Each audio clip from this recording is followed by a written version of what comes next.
কাকু কাকু কই গেছিলা কাকু? হ্যাঁ বেটা, কত গেছিলা কাকু? ওই মতি খানা খাতে গেছে। কার বাসায় কাকু হঠাৎ মইতি খান? কোস্তার আলীর বাড়িতে।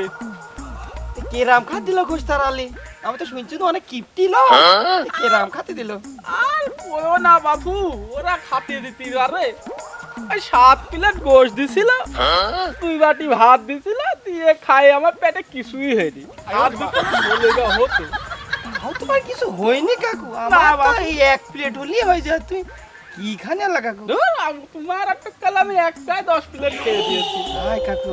বাবু, বৌমা কি রান্না করেছে? বাপু ওই যে তোমার বৌমার মার বাসায় থেকে দেশি মরগ আর পোলোয়ার ভাত রান্না করে লিয়াইছিল। পোলা ভাত আর দেশি মরগ রান্না করে, আর বাচ্চা মুখের চাউল ছিল তো সেটাতে পায়েসও রান্না করেছে।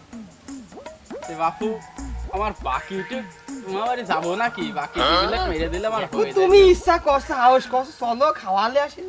খাওয়ার তো আছে, বাপু ভালো হবেন তো খাবার? হেভি খাবার বাবু। তোমার বৌমার হাতের রান্না না সেই রান্না।